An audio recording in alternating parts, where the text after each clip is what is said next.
Ladies and gentlemen, brothers and sisters, and people of all ages, welcome back to the Sticky Floors podcast. I am one of your hosts, CJ, and I am joined by Mr. Will.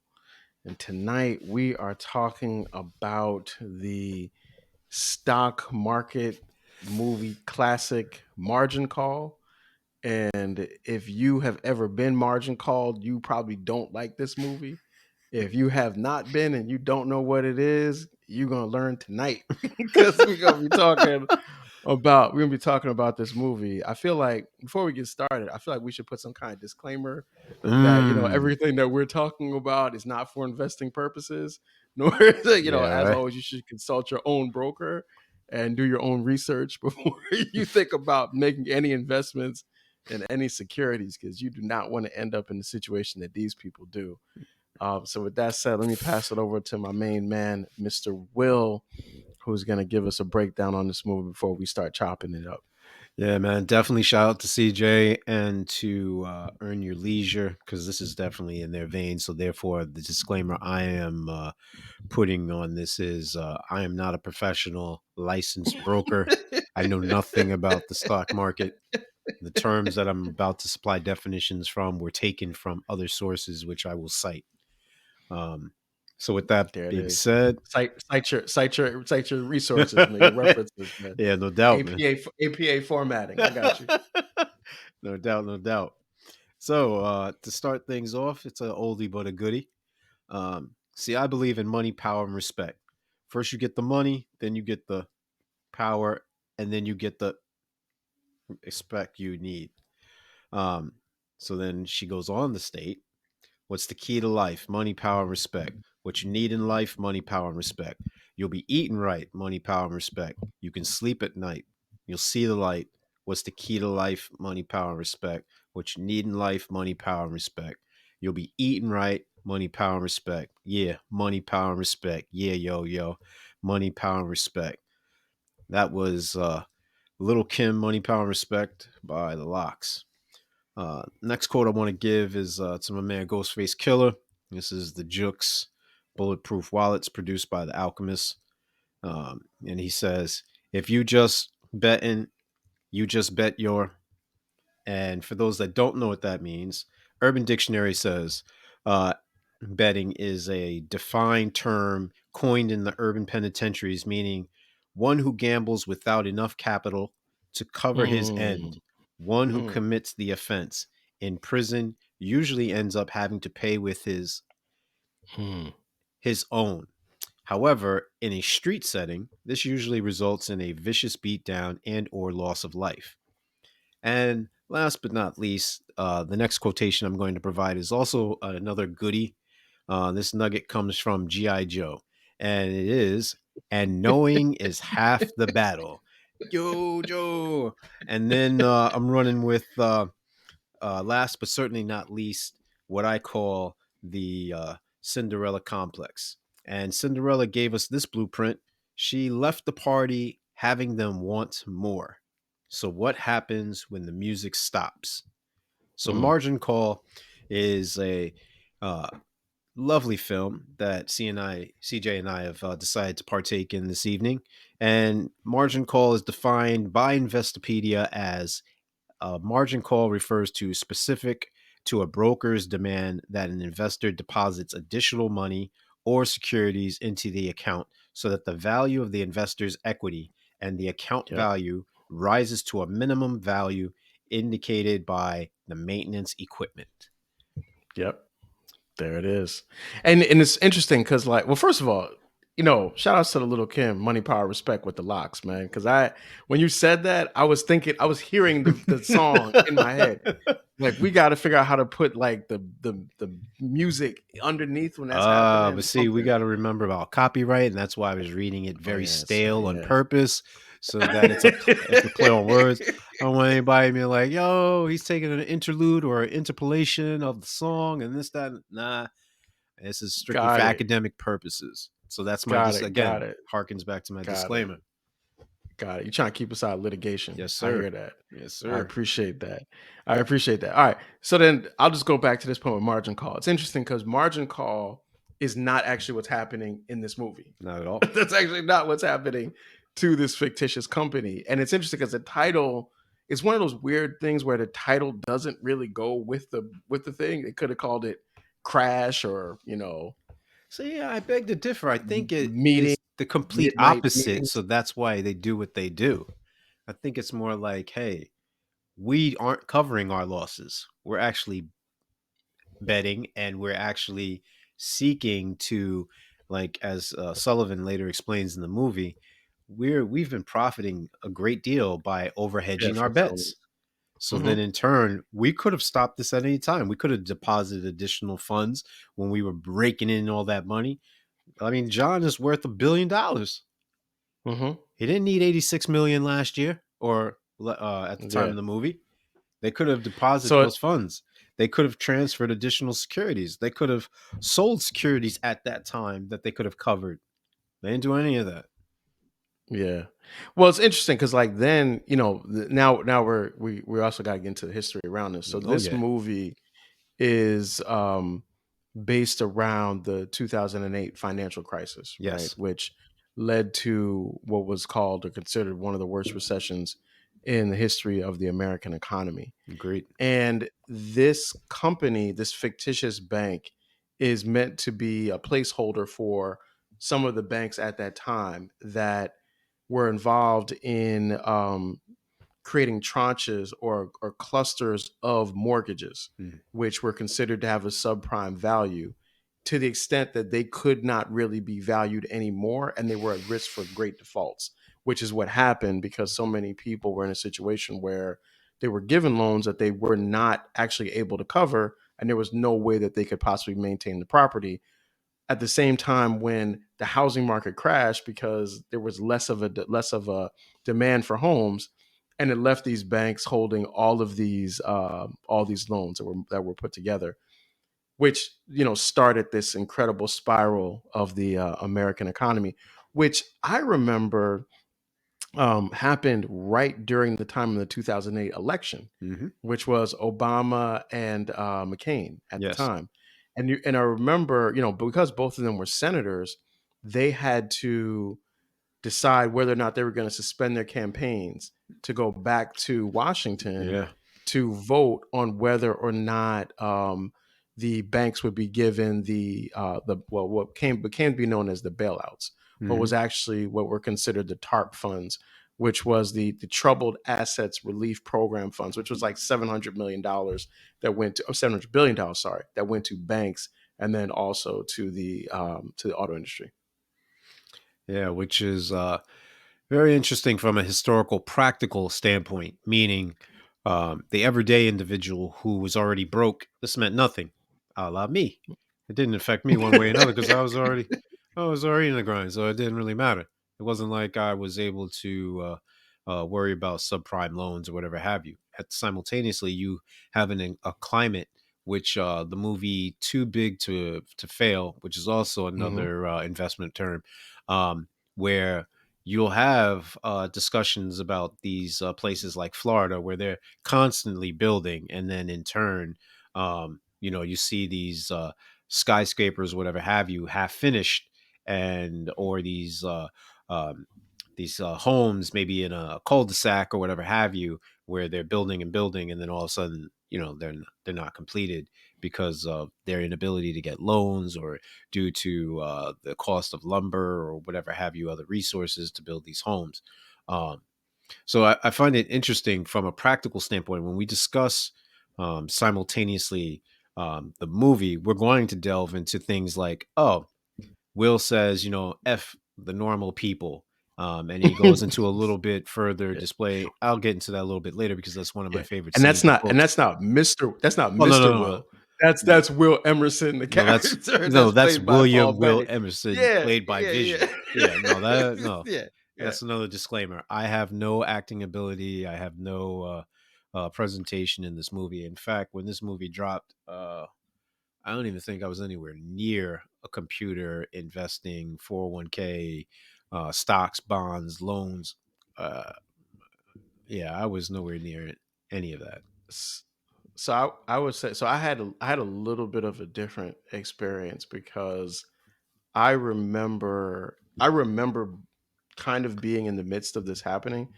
The first property that I ever owned, I got 100% financing. So Mm. this is how weird the times were. So now pretty much the standard is you're going to be putting 20% There's that. down Yep. whenever you buy anything. At that particular time, when I got my first property, which was like 2007, right? Banks were offering like 100% financing. Yeah. In fact, some people were getting 105% financing, which is like they're giving you money for you to then take that money to buy furniture for the Oh house. yeah, I was gonna say that was And like they back in college, man, when you could get your what you call it back, and you'd have a refund on your loan or whatever. Oh, And the refund check. yeah, Yeah, the you took refund that check joint, on you go your cop. scholarship. Yeah, you go cop whatever, whatever. Thought you was Exactly. balling that semester. Exactly. And you were, right? You were balling in that semester, but then you didn't have money Reality hit. for D Hall. Oh yeah, Yeah. then reality hit. you can't eat in 2 months. Nah. But yeah, but I mean, so this was the thing. So it was a time when people were getting approved for loans that were so much different than what you have right now. There were a lot of people who were getting what was called adjustable rate mortgages, right? Mhm. ARMs.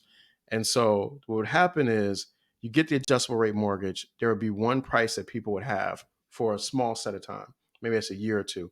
And Mhm. then the interest rate would balloon to another cost that was actually more in alignment with whatever the credit or the income level of the person actually was and what they would actually need to pay to cover the cost of the house. And people couldn't afford to do it. Mhm. So, where I live in the DMV area, there were homes where, people were living in 700, $800,000 homes Yep. and they couldn't afford to put blinds in. So you could see right straight into their house because there was this complete imbalance between the costs of living. There used to be there exists these calculations of how much debt to income you can have Yeah. in order to be able to own a home. This was all thrown out of whack during the early 2000s, and it cratered with this financial crisis. So I saw it, and I didn't fortunately I wasn't one of the people who was hurt by it, but there were millions of Americans that lost their jobs, millions of like businesses closed, thousands of businesses closed. um and that's not to say the people that committed suicide because they lost all their money, the people that lost all their retirement dollars. I mean, there was devastation across the country that really lasted in place for years. Oh yeah, and just to go back for a minute, what CJ is referring to as being house broke or house poor, meaning, like he said, you can afford to get into the house, but you can't afford the furniture, the blinds, et cetera, et Hmm. cetera. So literally, this term was created for just specific homeowners that were just barely able to afford the regular expenses that were affiliated or associated with purchasing a house. Which, ironically enough, if you fast forward to today, a lot of realtors are up in arms because they've now cut the percentage Hmm. down, and there's also more specific verbiage in which they have to specifically spell out what the fees are and what the designations are and what the actual terms are if they're utilizing additional services that are in conjunction with their own. So it's funny how things come full circle.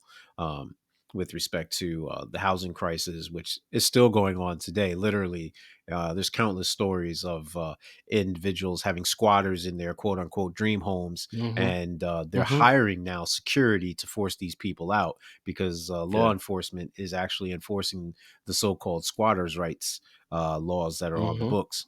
But even with that being said, this all um, goes back to what CJ and I are talking about with respect to this movie. Now, CJ has a very interesting take in which I butt heads on quite a lot. CJ, why don't you let the audience know your breakdown on fair play? On the idea of fair play, well, Yeah. I mean, so fair play. Um, I'll say this: like in the course of the movie, there's this constant kind of idea of what is fair, right? What's within the system of fairness. And what I see in this movie is a group of individuals who have decided that they want to participate in this particular system. And in this particular system, in this case, it's the world of investment. There's the option to buy, there's the option to sell, and there's the option to do nothing. Mm. And the career paths of these people in the movie reflect either the decision to stay, the decision to leave, or the decision to do nothing. And I think, like, in that sense, there's a fairness in is a fairness to the degree that everyone knows the rules of the system they are playing and are part of. So yeah, and I would beg to differ because I don't think using CJ's model, which he'll elaborate a little bit further, I don't think that the individuals at the specific levels or boss levels that CJ had pointed out in our pre-production meeting are privy to those answers and questions. You don't know what you don't know, so therefore you can't Hmm. ask the questions that are necessary for you to reach that next level. Um, More so, I would also talk about literally the title itself, margin call, specifically about how to avoid it. There's certain routes you could take. Three of those are, having extra cash, which I talked about earlier briefly, Hmm. the ability to diversify, um, the limit of volatility in which you're investing in, and then last but not Hmm. least, I would say something along the lines of just closely tracking and monitoring what it is that your account does and spending and the ebbs and flows. CJ mentioned in our pre-production meeting that he was given some sound advice by a close friend of ours about investing and how he didn't adhere to it. I think what he just described, with respect to the characters, and the three choices, which are, look, you sell, you don't, or you leave the company. Well, that's the same thing here. You could diversify, so that it shows that there's a more Hmm. engagement involved, where you're doing the research and you're being proactive. There's the sense of having extra cash, which goes along with um, John told the CEO of the company, played by Jeremy Irons, where he says, look, Hmm. and I'm paraphrasing, but I'll get to the specific scene later on. Look, there's three things that I've always told my right hand man, played by Simon Baker, Jared Cohen. He says, "Look, you can be a cheater, you can be the smartest person in the room, essentially, or you could just be first." And I think that falls in line with these three choices. I think it falls in line with these three options that CJ offered, and I think they're shown and displayed continuously by the major players in this movie. Yeah, and and those are themes that are constantly running through this particular film. And you mentioned the movie Too Big to Fail. Too Big to Fail has more of like a governmental focus, in the sense that you see what steps the government is going to take to try to Mhm, prop up the banking industry. And then you have a movie like Margin Call, which Margin Call is more of what you see like from the traders. mhm. And then you have like The Big Short, which kind of deals with, The Big Short actually shows you more of what happened to the people who were taking out some of these loans, and people who were lost their homes, and how different people were able to make money by like shorting the market, which is why they have that. And then I would say a little bit of Say again, Wall CJ, Street. was that last one the documentary with what's the overweight producer who wears glasses and is heavy into conspiracy I'm talking about theories? Michael Moore. More, yeah. Michael Was Moore. that his? No, no. So actually, Too Big to Fail is a movie that's kind of in some ways shot like a documentary. So like what they'll do is they're telling a story, No, no, and they're that was the one actually with William Hurt, but I thought that there was the next movie that you were talking about, the third one. The third no, one you what? just Yeah, so you got Wall Street, yeah, Money Never Sleeps, yeah, then you got Too Big to Fail, yeah. and then you got I just forgot it, and you got But um that was the movie that The I was Big Short. yeah, Big Short. Was Yeah, that so the The Big Michael Short's a Moore? movie. Oh, it is a movie. No, Okay. it's a movie. Yeah, All right. yeah, it's a straight up movie. But anyway, the point is just that those kind of look at this crisis from different standpoints. I think what I like about this one is that it kind of puts you at the ground zero of, fictitiously, what the banking people would be experiencing once they realize that as he said, the music is about to stop, or the music has Yeah. stopped already. I think that's the other thing too. A lot of these people have an overinflated sense of importance and ego. Hmm.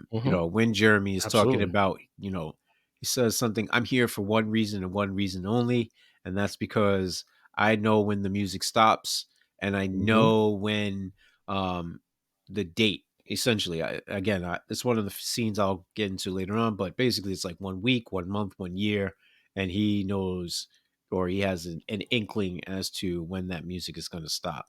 Um, so, with respect to that theme of an overinflated sense of entitlement, ego, um, their false sense of being indispensable, I think that is a major character that's embodied, almost like personification in this movie, because all of these people appear to be blindsided to some degree, um, Hmm. some more than others, by being lulled to sleep. Like, hey, this can't happen to me. You Hmm. need me. This company Hmm. wouldn't be able to function without me. But the only person who has their hand on the pulse is the puppet master, which is John Tolt. He's the only one. Yeah. Yeah. And what's also fascinating about this is that the characters, you're right, they all have this idea that this can't happen to them. Hmm. And the only one who I think has kind of a clue about it as a possibility is Sam Rogers. Yeah. So Sam Rogers, that character is a little bit different because he tells you from the very beginning, and he's played, of course, by Kevin Spacey, but he tells you from the very beginning, I've been with this firm for 30 plus years. I've seen all these things Hmm. happen. And he's the one person that when he's asked, there's like a scene where him and Peter Sullivan are having a conversation outside the building, and Peter asks him if he thinks he's going to get fired, Yeah. and he's like, maybe I'll get fired, and if I do, they'll try to frame it in a certain way, or they won't call it a firing, Yeah. but really it'll be like a mercy killing. Yep. He's the only person that has like a realistic perspective on his value and worth, and when he tries to get out, he's actually the person that can't. Yep. I think that's funny in itself too. Not ironic, I mean funny. Um, because here's someone who appears in the first scene you see him, he appears to be callous. This guy is Mm-hmm. witnessing the Yep. firing of multiple people, some that he may have even called friend. However, his attention is on the impending demise of his dog. Not only Mm-hmm. that, but he has the wherewithal to say to Will, yeah, I have to give a speech to the troops in a minute. Then let me get back to you telling you about my dog. So my dog is real Mm-hmm. sick, yada yada yada. Um, Mm-hmm. when I first saw this movie for the first time, I was so taken aback because I'm like, is this dude for real? He just ruined somebody's livelihood, took it away with such ease to justify the failings of the company because of a few greedy people. I mean, that's a crude Mm-hmm. explanation, but I mean, roughly, um, he knew about it and he knew about it for some time. Um, when he knew it, how much he knew, that may vary, but he knew. Mm-hmm. So therefore, um, when you see him giving this nonchalant response, I'm almost disgusted to the point where I'm like, I'm turning this movie off. I mean, obviously, I saw this years ago, but that was my first like. I was repulsed. Like I literally was like, "Wow, okay, this is what I'm in store for." Yeah, I'm good. I don't need this right now. I need some positivity. Interesting. Well, so I would say that with that character, the Sam Rogers character probably has the widest character arc over the course of the film because he does start off seemingly very callous, right? But Mhm. then you get a little bit more of him as a person when you see, him going through the mourning process of losing his dog. Yeah. And then you get the sort of more expanded sense of concern when he tries to convince the CEO of the company not to sell all these assets. He even says, if you do this, you're killing the market, for the foreseeable future.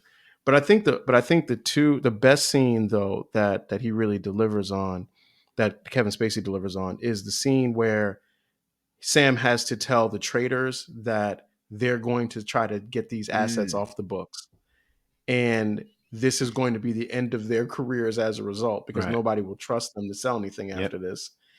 And that he wishes that they were not in this situation, Yeah. and he wishes that he were not in this situation. And for, like, I know that this is a part of just being a really good actor, but the scene itself, it plays out like he's really going through those emotions. When he sits down, he takes the glasses off, he changes his speech pattern, he changes the frequency.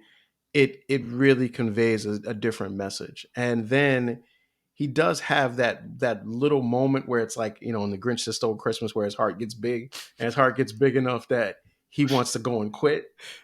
And then like he realizes, he's like, I gotta stay Just when because I I need thought the it was money. out, they pulled me back Because I need in. But he's like, because I need the money, not because of the speech, Yep. not because I respect the firm, but because I need the money. And at the end of the day, it's like one of the main themes in this is the idea of greed being insatiable. Like all of these people, they need the money, and they're willing to sacrifice whatever it takes to make sure they keep the money that they have. Well, that's the yuppie Nuremberg defense. I mean, I was just following orders. I need a job. Hmm. I need money. When I signed up, indirectly, I signed this social contract. I'm going to Hmm. abide by these different mores and norms. This is what it calls for. And I think John even expands upon it when he tells him, like, hey, look, we're salesmen. You know this. I know this. Hmm. Um, and our job is to sell stuff to people in need. Um, Yep. and we're selling a product to individuals that are in need. And he even tests his manhood. See, Jeremy Irons is obviously a great actor, but when he's giving Hmm. meaty work like this to work with, he really exudes like, hey, I'm not one to trifle with. Because he explains to him Hmm. with his mannerisms, his words, the delivery, with such flair, but it's done in a very nonchalant, non threatening, yet Hmm. intimidating way. And that's very difficult to pull that off. Yep. Um, I think Absolutely. And this is the thing. Oh, I'm sorry. Good. Yeah, no, no, no. I was just gonna say, I think No, that good. the exchanges between everyone almost operates on that premise.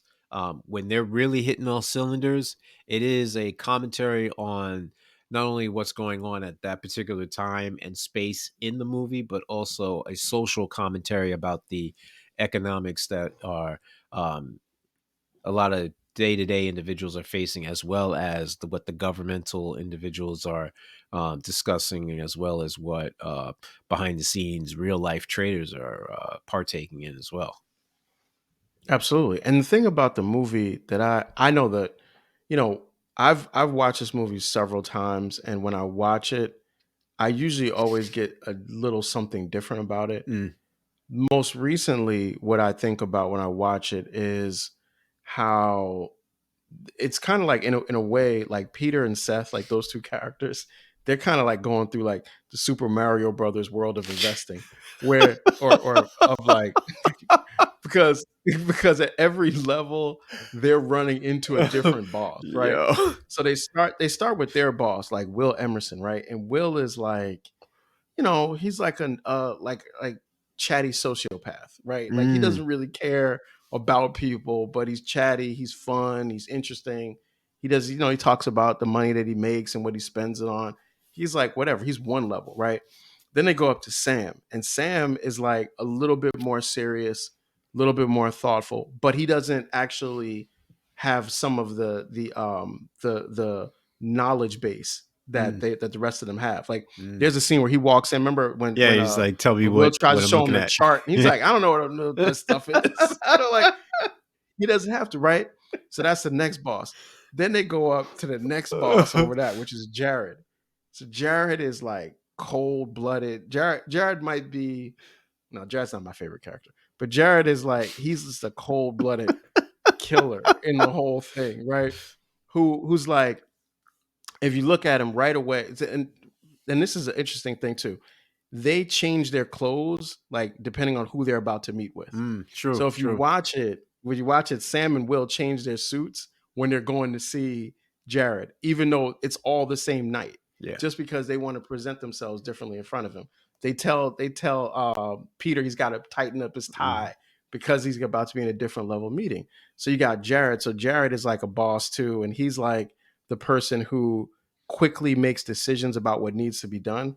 But then John, the big boss, the Koopa Trooper, John at the end is the guy He's King that's Koopa. like, he's the King Koopa, right? He's the one who actually moves the whole thing along in 2.5 hours that everybody else was spending the whole day trying to solve. Well, I think that's important because it harkens to a couple of scenes I'm going to comment on a little bit later. But the gist of it is, as you escalate and you meet these different individuals, um, not only do the clothing change, not only does the demeanor change, there's an intimidation factor as Peter is stumbling upon his words, as when they're at the round. It's not even a round table, but when they're in the conference room. Um, Mm-hmm. but I think chief amongst them is, um, you know how people say I'm pajama rich. Well, Mm-hmm. Peter is face to face with King Koopa himself. John told, and John tells him, "Look, explain it to me like I was a child. Explain it to me like I Mm-hmm. was a golden retriever." Mm-hmm. That candidness you only see two times in the movie. Right there with that scene that I'm commenting on. And the second is Mm-hmm. a scene that CJ talked about where Peter's outside with John. I mean, excuse me, Peter's outside with Sam. And Sam says Mm-hmm. to him, um, you know, I want to make sure I get it right. Um, and I'm paraphrasing. I'll go into detail a little bit later, but he says something to the effect of like, look, there's going to be some changes. And, Peter has the audacity to say, well, hey, are you getting fired? CJ commented on that already, whatever. But then he Mm-hmm. tries to like personalize thing and he says, hey, you know what? I think I know your son. He's a good man. And Mm-hmm. Sam says, yeah, there's worse things to be called. And I'm very proud of him. And Peter says something to the effect of like, hey, have you called him? Did you let him know what was going on? And he's like, I didn't even think to do that. Throughout the day, he's hustling and bustling, he's moving, and he tells this man he didn't have time to call his own family. If you thought that Yep. was the cake, well, the icing on top of that is when Peter says something to the effect of like, "Oh, you're a smart guy, you do a lot, whatever, whatever, you work hard." And Sam tells him straight off the cuff, "No, I don't.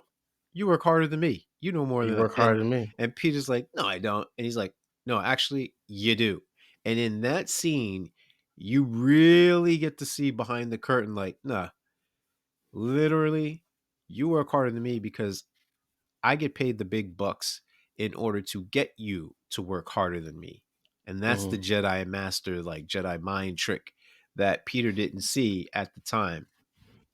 Yeah, Peter's getting an education through this movie, In and 24 in the hours, end, yeah, and in the end, he lands in Sarah Robertson's Demi Moore's old position. So in which the is end, he crazy. actually ends up, yeah, in the end, he actually ends up there. But you know what? He proves that he can solve problems, and in any organization, if you can solve problems, you will be useful.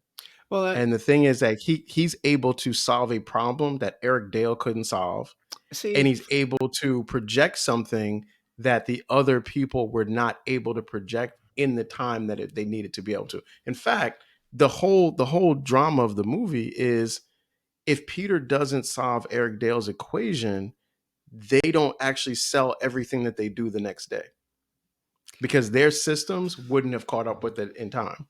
I'm going to offer pushback. See, um, Okay. not only did Eric have basically 85% of it done, I'm just throwing out a random number because Mm-hmm. Peter does say, like, no, my projections are based upon all the work he did. So Mm-hmm. Eric was able to get them basically close to the mountaintop. And Yep. essentially, Absolutely. the thing that prohibited him was not his inability because he didn't have the wherewithal or he didn't have the intellectual capability. No, no, no, no. It's because he ran out of Mm-hmm. time. Mm-hmm. They mistook his importance. They didn't realize that he had this project going on. And when he tried to inform them, like he did before, like, hey, a year ago, Mm-hmm. I told you dudes, like, yo, there's going to be some things in store that's going to be very problematic. No one wanted to listen. And then Yep. he had other individuals trying to take credit for his work. Sarah Robertson, played by Demi Moore. I told Mm-hmm. you guys about this a year ago.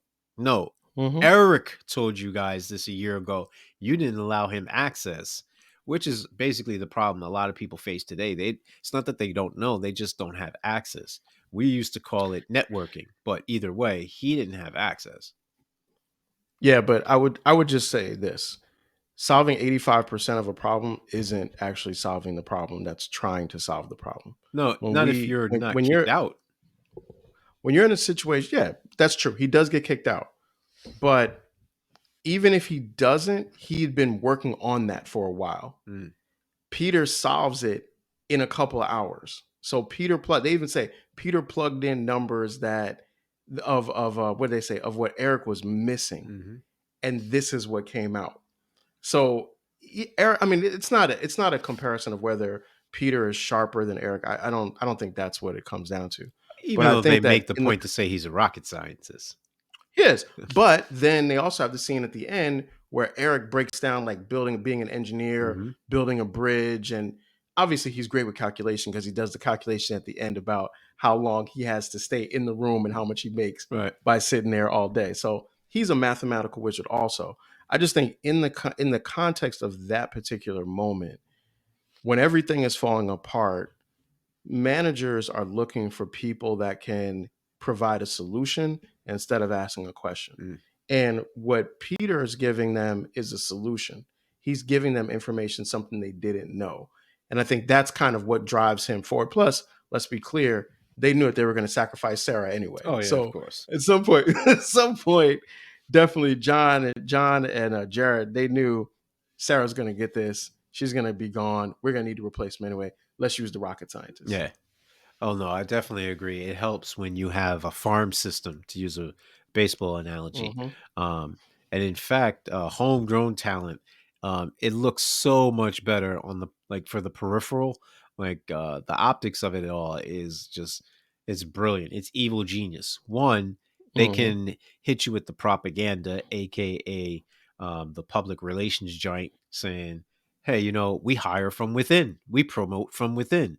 And nothing Mm-hmm. inspires more loyalty, which is a major theme throughout this movie, than being able to say, hey, I have a home here. I can expand. I can advance. There's a career path. There's tutelage. There's mentorship. Mm-hmm. Because they do comment, I've been here 2.5 years. And Peter goes out of his way to comment and stop Eric when he's on his way down the escalator to say, hey, look, for these past 2.5 years, you really took me under your wing. Mm-hmm. You took the time to explain things to me, et cetera, et cetera. This is not what I do as a chosen trade. We saw a commonality because you two were going at it from a different profession, and then you came here and you were able to plug in numbers because numbers are just numbers. So I think these points are very chief. However, the crux of this is, yeah, you can bring worth, you can count numbers, you can do all this, but are you sadistic?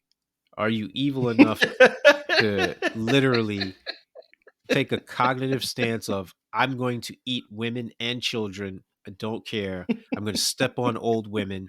I'm going to push handicapped kids down and walk over them as long as I'm about self-preservation. I'm about self. Mm-hmm. Yeah, I mean that's the game. That's the game. That's the game. I mean, like this is not For a the movie about weak-hearted? the Red Cross. No, It's not a movie about the Red Cross. no. It's not. It's an investment bank.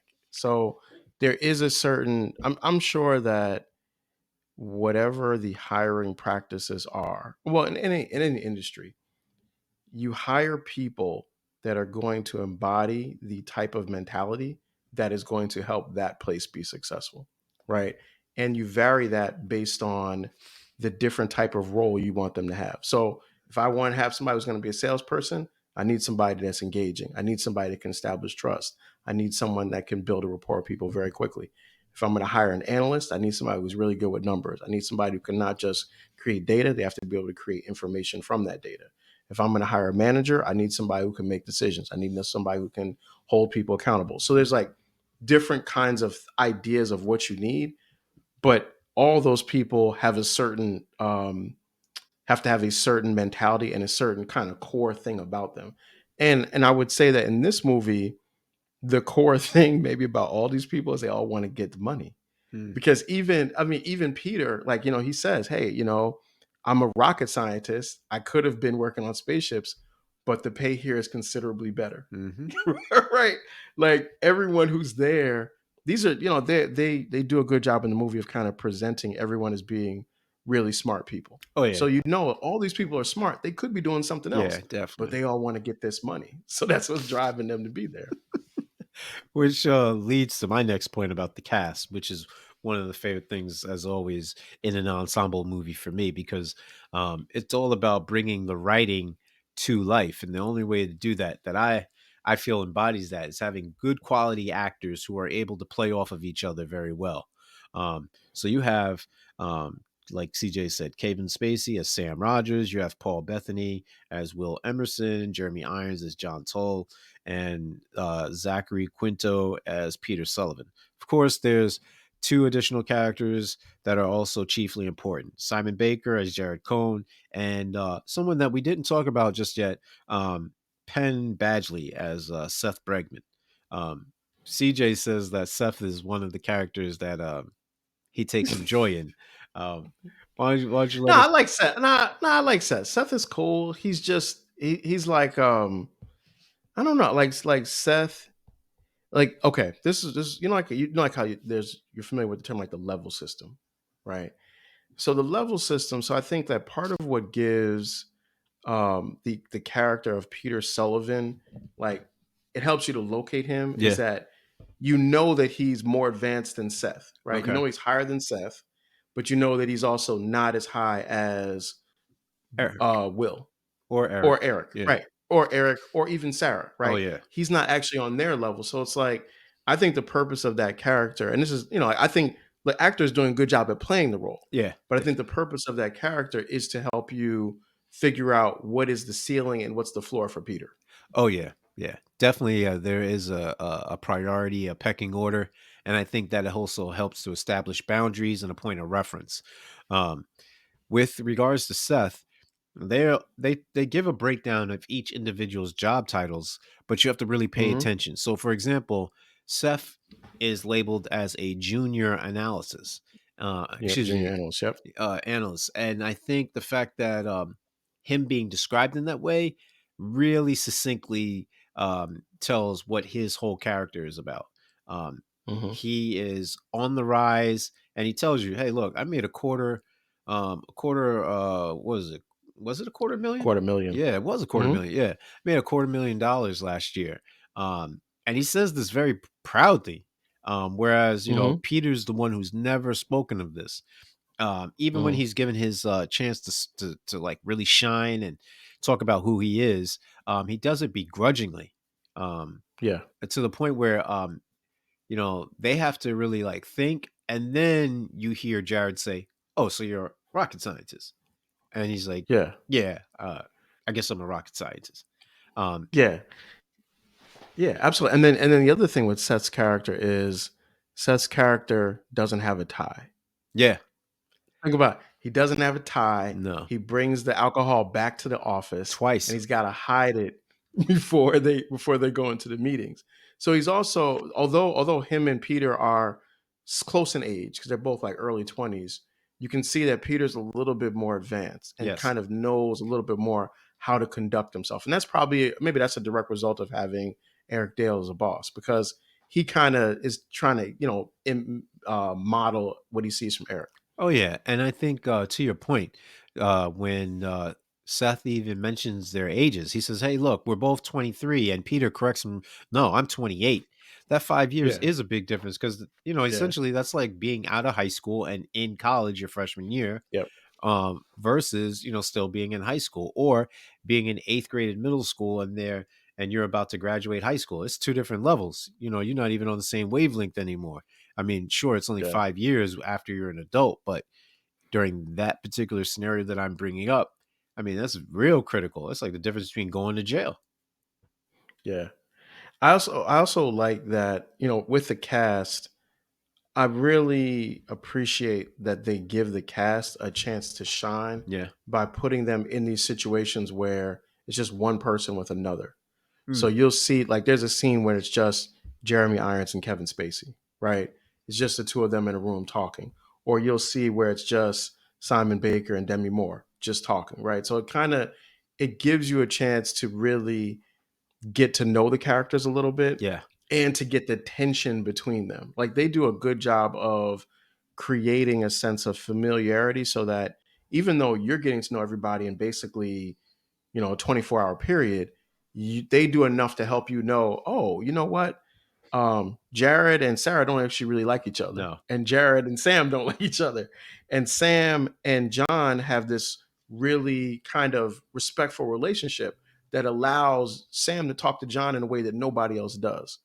You know what I mean? And vice versa. So they have that. So it's like they show you that throughout the movie. And that's like a credit to just how the way the actors carry the scenes. As well as writing too, I would add, um, Absolutely. because Absolutely. you'll notice, Sam and Jeremy are probably closer in age, similar experiences, been with the company for a lengthy period of service, so therefore they've been in the quote unquote trenches together. They've seen some things where it's helped to establish a rapport or a trust that the others don't have. I mean, literally, Peter says he's only been with the company 2.5 years. Hmm. In comparison to the 19 years that Eric was there or the 34 that Sam is there. I mean, you're talking Yeah. about a very huge gap in years of service. Yeah.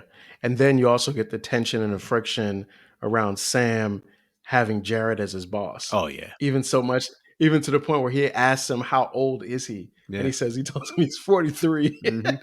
he's, and he's like, he's incredulous because of that. Oh, no He's just like, question. what? You're 43? Like How could that. it? So I mean, like yeah, how could this happen? But like I said, I think the movie does a good job at every level of showing you kind of why this person is in charge of this person. Oh yeah, And it's not about the years of experience, it's about how they handle a crisis situation like this. oh yeah. Definitely, that is a very valid point. CJ, what other pieces of cake are you dealing with as far as like likes and dislikes and stuff, man?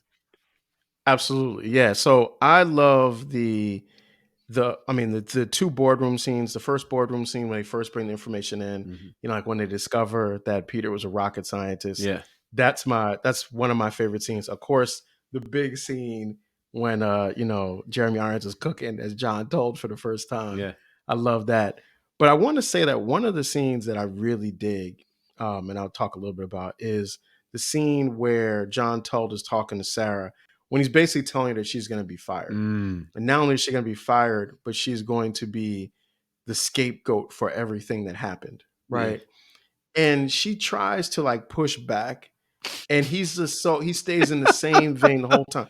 And, like we talked about this earlier, it's just he stays in character between trying to balance, I'm going to show you a little compassion because I'm firing you, with I'm going to also intimidate you in understanding if you don't do this the way I want you to, I'm going to squash you.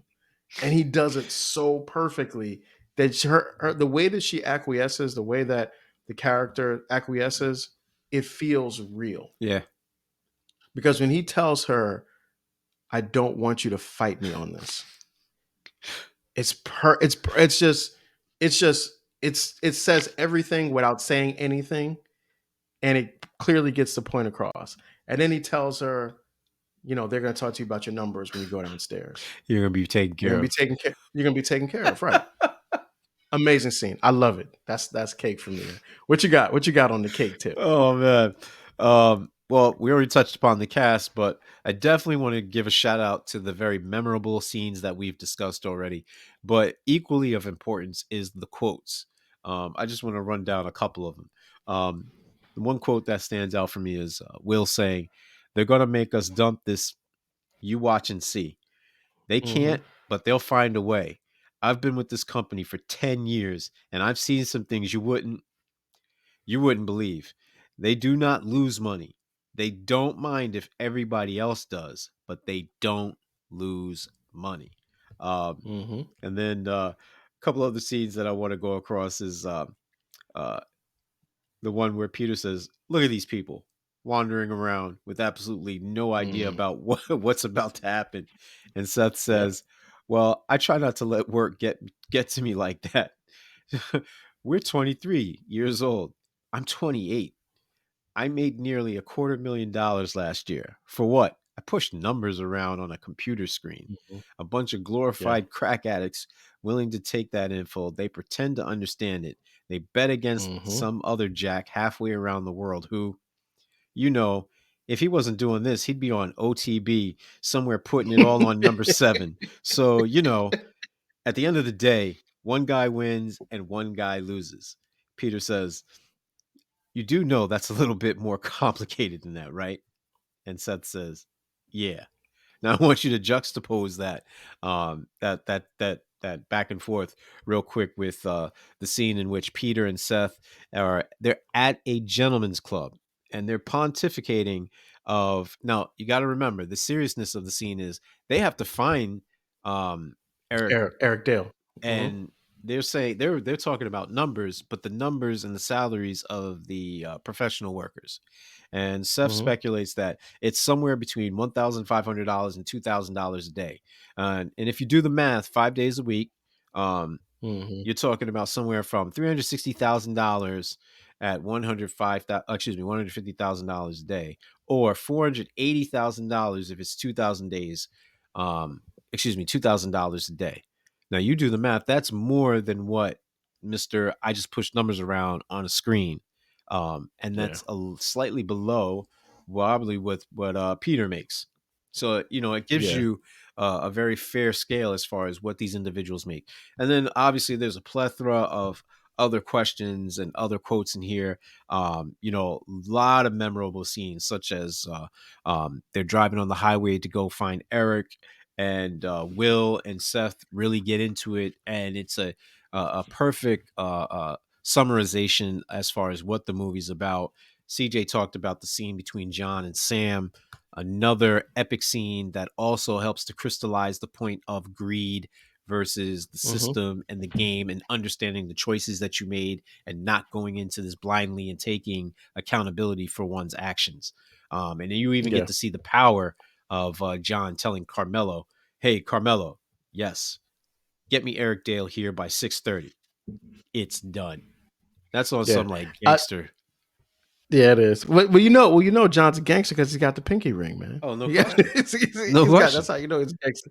So, all right. So that's the cake. What about on the hate side? So, I only have. It's I. So this I got a couple things. I don't really prefer some of the scenes between like the Seth and Will scenes. I just didn't really. Those really weren't my favorites. Mm, But I would actually say that the one thing I wish this movie would have had is a scene where it's just John and Jared talking to each other mm, about what their plan is or what they're going to do. Like you never see, you know that, obviously John is Jared's boss, but you don't get a chance to really experience what that relationship looks like when it's outside of the confines of a boardroom. I mm. would have liked to have seen that to see like is John, is he like a mentor to him? Is he like, giving him like the Darth Sidious treatment where he's kind of like disrespecting him all the time and like provoking him to be a really hard, a really tough person? Yeah. Like, what is he doing? So I would have liked to have seen that. But that's really my only fault. I got two things. One is this scene uh, where Seth says, "S, this is really going to affect people." And Will says, "Yeah, it's really going to affect real people like me." Yeah, he And like me. and Seth retorts, "No, no, real people." And he Yeah, says, yeah. Will says, "Jesus, Seth, listen, if you really want to do this with your life, you have to believe you're necessary. And you are. Hmm. People want to live like this in their cars and their big houses. They can't even pay for, then you're necessary. The only reason the only reason that they all get to continue living like kings is because we have our fingers on the scales in their favor. I take my hand Hmm. away off the scale, the whole world gets real fair real quick. And no one really wants that. They say they do, but they don't. They want what we have to give them, but they don't want you to, excuse me, but they want to play innocent and pretend that they have no idea where it comes from. Well, That's more hypocrisy than I'm willing to swallow. So F them. F normal people. You know, the funny thing is, all these goes up, excuse me, all of this goes up, and they're going to crucify us for being too reckless. But if we're wrong and everything gets back to normal, Mhm. back on track, the same people are going to laugh till they piss their pants because we're going to look like the biggest God ever let through the door. And I think the problem I have with that is it marginalizes people. And like Talib Kweli says, there's nothing more sick than flaunting riches and wealth in front of those that don't have it and then denigrating them for being human. So you wanted them to be different in that scene. No, what I wanted was I wanted a more balanced scene in which one of them discovers their humanity a little bit more.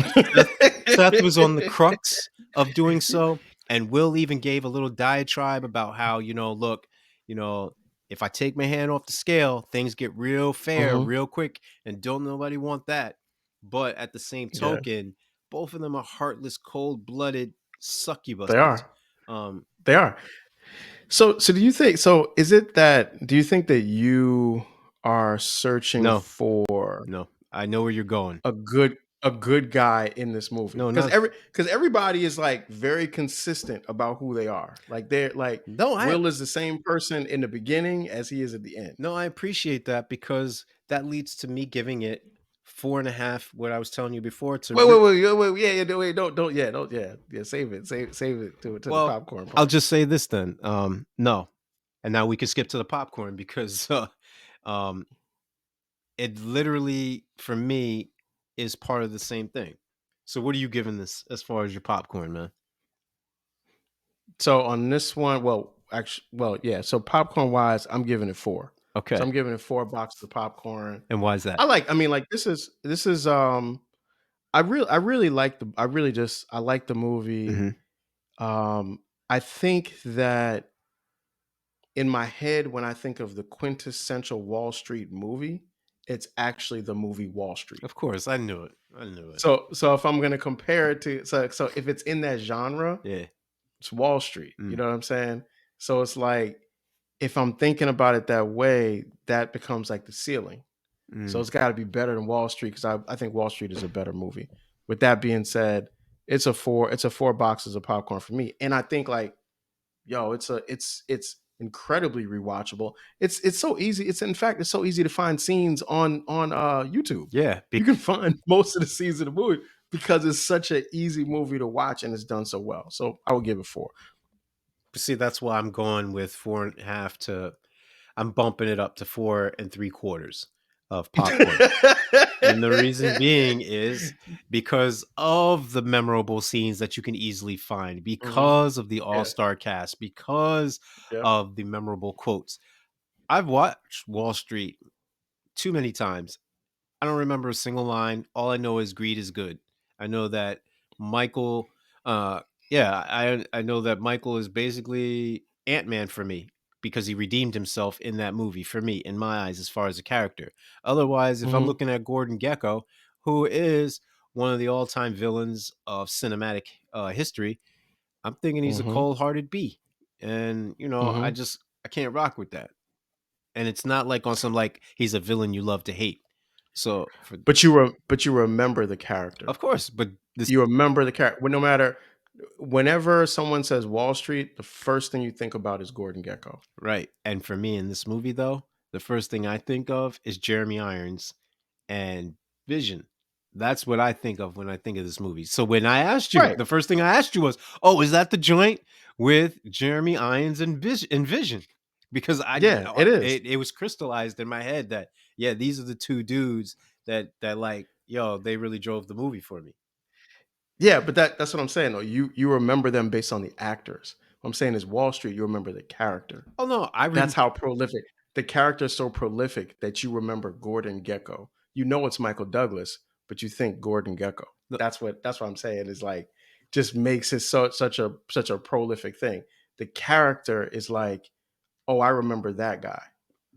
hmm, Like we talked about whatchamacallit. We talked about No Country for Old Men, yeah, Anton Chigurh. yeah. You're gonna remember Anton Chigurh. Even if Yeah, you don't remember the other two characters' names, you're gonna remember that just because of how strong that particular character was. fair enough. Good point. Good point. Good point. So before we questions. We Yeah. got a couple of questions. I got a couple of questions for you. So two I got that are kind of in the movie, one that's kind of just an overview of it. Yeah. So my first question is, okay, so the scene where, John is trying to convince Sam to basically to stay with the firm and to convince the guys to do selling. He gives him a check. Hmm. How much money do you think was that check was for? 8 figures, easy. Okay, I agree with you. What do you would like put a number? It's no obviously there's no right or wrong answer, but what do you 25. think the number is? 25 million. You think? Yeah. Yeah, we had to say yes to He that. made 96. He made 96 in a Okay. year. That's pocket change for him. Yeah, You know what I'm saying? And he's a yeah. billionaire. And they So gave the he's got to do mandate it. of, yo, everybody in this room. So that's 33 employees on that floor. That's Yep. not counting the other Yep. floor. They get 1.5 million. And then you get another bonus Mm-hmm. if everybody on your floor made it. So that's another mil. Mm-hmm. So that's what? No, 1.3 and 1.4. So you're talking about 2.7, Mm-hmm. call it three for each person. So that's 66 I, people. So you do the math. That's 198 people. That's a hundred. yeah. You know what I'm saying? Times two. You No, it makes sense. 25 yeah, million makes I sense. I think so. like it. I could definitely see that. All right, here's my second question. Um 2 weeks after this is over, do you think they fire Will Emerson? No, no. Okay, tell me why. Um, his name because the significance of it. Which look it up. You'll figure it out. But more importantly is the fact that he seems so indispensable. Um, Mm. you know, he is the go-between. He's the head Mhm. trader. Mhm. Sam likes him. So as long as Sam is there for the next 24 months, he's there. He's got a job. He's got a place. And they're going to need somebody to replace Sam when he's out. And just slide right in. Good point. I like that. I Mhm. like that. Promote from within. See what I'm I like saying? that. I like that. All right. Last question. Shoot. A lot of great performances in the movie. Who stood out to you as the real MVP? Well, I already commented on the two individuals who helped remind me of the movie, but surprisingly enough, the MVP of this movie is Kevin Spacey's Sam Rogers. Easily. Kevin Spacey. Easily. Yep. Too many memorable scenes, too many favorable quotes, great story arc. The only thing I'm just not rocking with is the desperation of the dog, his ex-wife essentially telling him he doesn't live here anymore. Um, her she's cold-hearted. Alimony sucks. Don't get married if you're not able to pay the piper. Don't go into the Hmm. Wall Street if you're not willing to deal with being on the opposite end of some bad trades. There it is. There it is. All right. So that's my questions. Go ahead. Hit All me right. with yours. Yeah, so I got three for you. First one is Okay. why are there comparisons between being fired and death? Seth tells Peter, be glad that you're Yeah. still alive. Yeah. This is I actually think this is something that we talked about a couple of shows ago, and it's something that you mentioned. Hmm. The idea of I think modern man does not have the physical challenge rites of passage Mm, that previous generations of men did. So, you know, the what they call the great generation had the experiences of World War One or World War Two or the Vietnam War. When wars are being fought, death is a possibility. hmm What these men are experiencing is losing a job, which is not death at all. But because they're not in the position to have fought in wars and really had their lives in jeopardy, mm. they kind of retrofit that idea to the idea of losing their job. So that's why they use it. And it makes sense. And I think it makes sense in a lot of the things we've talked about in previous shows. Okay. Number two. Um, do you owe your employer loyalty after you've been fired? Yeah, that's a good one. In general, I would say no. However, I think that there's two factors that are in play there. One is loyalty is a character trait, and if you're a loyal person, you're going to demonstrate loyalty regardless, Mm, right? So a person with where that's one of their character values, they're just not going to do certain things. I've known people personally who were fired from jobs under dubious circumstances. And they chose not to pursue legal action because they had an issue with their manager, but they didn't want to damage the actual organization Mm. because they thought the organization and the individuals outside of that person were too valuable to be compromised in an ugly situation like that. Okay. I think the person also knew that ultimately they would be okay. Mm. And that was the truth. They were able to Mm. go on and do incredible work beyond that. I think the other part, the other consideration when you're terminated from a job is like, what's the reason? You know, if you get like what they call like rift, like reduction in force, because the company didn't bring in enough revenue, and now they have to let people go. That's not a personal thing. Mm. Like that's a circumstantial thing that does affect you personally. And I think when that happens, you have to ask yourself, am I going to blame the company or the organization, or is there things like outside of the control that had this happen? There were a lot of people who lost their jobs during COVID because the industries that they were a part of were no longer able to deliver whatever their service was. I'm not, I was fortunate enough to not be in that kind of situation. But I think for people that were, they have to ask the question, is that, on the company? Is that Mm. a circumstance, outside their control, whatever the case may be? So in general, I would say no, but I think that loyalty is based on who you are and the circumstances under which you're, terminated. Mm. Good answer. Good answer. And Thank you. last but definitely not least, does everything have a price? It's everything overpriced. In this movie, it seems like the answer is yes, right?